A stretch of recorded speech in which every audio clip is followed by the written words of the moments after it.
Selamat pagi, perkenalkan nama saya Christina Mutiara Ishak dari R002 dengan NIM F1E12026 Prodi Sistem Informasi Universitas Jambi. Di sini saya akan menjelaskan mengenai sistem registrasi online Puskesmas yang dimana saya akan menjelaskan ada activity diagram, use case, juga ada kelas diagram, dan yang terakhir ada tes, ada black box texting. Langsung saja, yang pertama saya akan menjelaskan mengenai kelas diagram. Jadi di kelas diagram ini ada tabel pasien, yang dimana tabel pasien ini memiliki atribut ID pasien, nomor puskesmas, ID user, nama pasien, alamat pasien, tanggal lahir, dan juga nomor telepon. Kemudian yang di bawah ini itu adalah apa saja yang bisa dilakukan tabel ini terhadap data-data yang dia punya. Dia bisa melakukan delete dan juga update. Kemudian pasien ini berhubungan dengan tabel puskesmas. Tabel puskesmas memiliki atribut nomor puskesmas, nama puskesmas, alamat puskesmas, yang dimana tabel tersebut dapat melakukan delete dan juga update terhadap data-data yang dia miliki. Kemudian, tabel pasien dan puskesmas ini saling berelasi, yang dimana tabel pasien ini ada angka 1 di sini, yang artinya satu pasien dapat pergi ke satu puskesmas. Akan tetapi, satu puskesmas itu bisa didatangi oleh didatangi oleh banyak pasien atau juga tidak sama sekali. Nah, kemudian tabel pasien ini juga berhubungan ke tabel tiket. Di sini tabel tiket ada nomor tiket, ID pasien, tanggal berobat, jam berobat, yang kemudian tabel ini bisa melakukan delete dan update. Nah, satu tiket ini dimiliki oleh satu pasien. Karena itulah di sini dibuat simbol angka 1. Kemudian, satu pasien dapat memiliki satu tiket. Nah, maka itu hubungannya adalah 1-1. Kemudian di tabel pasien ini juga berhubungan ke tabel user, yang dimana memiliki ID user, username, dan password. Dan tabel ini dapat melakukan delete dan update, yang dimana satu user hanya dimiliki oleh satu pasien. Nah, karena itu di sini ada angka 1 dan di sini ada angka 1, karena satu pasien juga hanya bisa memiliki satu user. Kemudian saya akan menjelaskan mengenai use case.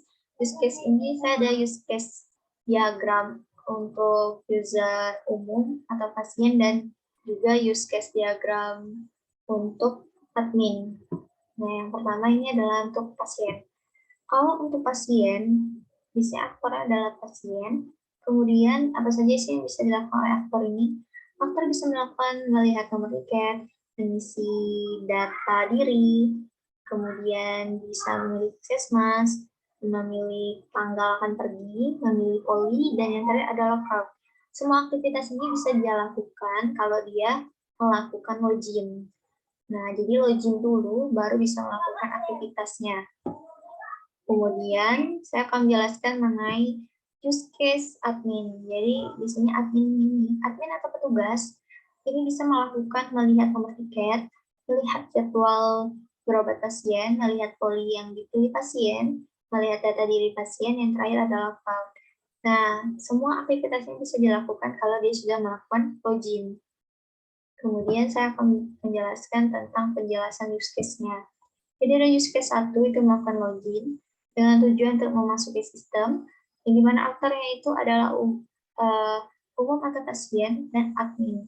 Kemudian use case ini untuk para aktor itu bisa memasuki sistem setelah melakukan login. Kemudian use case kedua itu mengisi data diri. Nah, itu untuk membuat rekam medis yang akan dibutuhkan oleh pihak puskesmas. Aktornya itu adalah pasien. Kemudian use case ini diisi oleh pasien, kemudian akan diterima oleh petugas. Kemudian di sini ada use case yang ketiga, yaitu memilih puskesmas. Memilih puskesmas ini dilakukan oleh pasien. Nah, tujuannya itu untuk mengirim data ke sistem database puskesmas. Nah, use case ini dipilih oleh pasien untuk tempat pasien berobat nanti. Nah, use case keempat itu ada memilih tanggal akan pergi. Tujuannya untuk mendata pasien yang akan pergi di tanggal tersebut. Untuk mendata pasien yang akan pergi di tanggal tersebut. Kemudian aktornya itu adalah umum atau pasien. Nah, use case ini diisi pasien tuh akan memilih tanggal berobat dan akan dikirim ke database puskesmas. Use case kelima itu adalah memilih poli. Tujuannya untuk menentukan poli yang akan dituju pasien.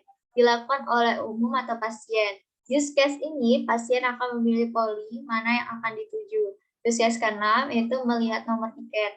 Tujuannya untuk melihat berada di antrian keberapa pasien tersebut.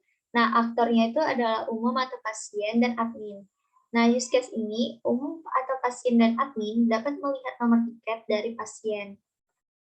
Nah, use case 7 itu melihat jadwal berobat pasien. Tujuannya untuk melihat jadwal pasien akan berobat. Nah, aktornya adalah admin. Use case admin dapat melihat jadwal berobat pasien. Nah, use case ke-8 adalah melihat poli yang dipilih pasien. Tujuannya untuk melihat poli yang dipilih pasien. Aktornya adalah admin. Nah, admin dapat melihat poli mana yang dipilih oleh pasien. Use case 9 itu melihat data diri pasien dilakukan oleh admin. Tujuannya untuk melihat data diri pasien. Nah, yang ke-10 itu ada melakukan logout yang bisa dilakukan oleh umum atau pasien dan admin. Tujuannya untuk keluar dari sistem. Nah, yang terakhir ada activity diagram. Activity diagram di sini kita akan melihat activity diagram pasien. Yang pertama melakukan login. Pertama, pasien akan melakukan login, kemudian sistem akan menampilkan panel login, kemudian pasien akan menginputkan data pasiennya, kemudian memverifikasi akunnya, kemudian jika tidak, maka akan kembali lagi menampilkan panel login, tapi jika iya, maka akan menampilkan halaman awal sistem. Nah, kemudian kita akan melihat activity diagram melakukan pendaftaran berobat. Di sini, pasien akan melakukan login, kemudian sistem menampilkan panel login, kemudian pasien akan menginputkan datanya, lalu dia akan memverifikasi akun. Jika iya, maka akan menampilkan halaman pilih puskesmas dan poli. Kemudian pasien akan menginputkan data puskesmas dan poli, lalu pasien akan klik kirim, sistem akan menampilkan penginputan data diri, kemudian pasien akan menginputkan data diri dan mengklik kirim, kemudian sistem akan menampilkan nomor tiket. Nomor tiket tersebutlah yang akan digunakan untuk berobat nanti.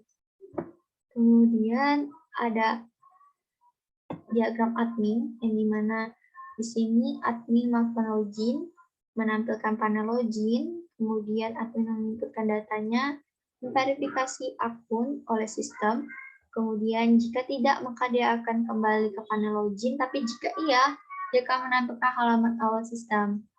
Nah, di sini ada activity diagram terakhir yaitu belum terakhir. Ini kita akan melihat jadwal berobat pasien. Yang pertama melakukan login, kemudian menampilkan panel login, input data admin, sistem akan memverifikasi akun. Jika tidak, maka dia akan kembali ke panel login, kemudian jika ia menampilkan halaman awal sistem. Kemudian klik berobat di bagian header, nanti sistem akan menampilkan halaman berobat. Kemudian di sini menampilkan data diri pasien. Nah, admin melakukan login, sistem menampilkan panel login, kemudian admin input data admin, kemudian sistem memverifikasinya, jika tidak maka kembali ke tempat login, jika iya maka menampilkan halaman sistem awalnya. Nah, kemudian admin akan klik pasien di bagian header, kemudian sistem akan menampilkan halaman data pasien. Dan yang terakhir kita akan melakukan black box testing, yang dimana ini adalah bagian login, penginputan username dan password pada saat login. Nah, jika username itu benar dan password tidak benar, maka tidak bisa masuk dalam sistem. Jika username tidak benar dan password benar, maka juga tidak bisa masuk ke dalam sistem. Kemudian jika username tidak benar dan password tidak benar, maka tidak bisa masuk ke dalam sistem. Dan jika username-nya benar dan password benar, maka bisa masuk ke dalam sistem. Di sini kita akan menguji yang pertama username-nya benar dan password-nya benar. Nah, username-nya user 1, password-nya 123456. Hasil yang diharapkan dapat masuk ke sistem, output-nya dapat masuk ke sistem. Hasil ujinya oke. Nah, data uji kedua itu adalah username benar dan password tidak benar. Username-nya kita inputkan user 1, kemudian password-nya 111. Nah, hasil yang diharapkan kita tuh nggak bisa masuk dalam sistem. Nah, output testingnya kita benar-benar tidak dapat masuk ke sistem, maka hasil ujinya adalah oke. Yang ketiga, username tidak benar dan password-nya benar. Username-nya kita masukkan user 2, password-nya 123456.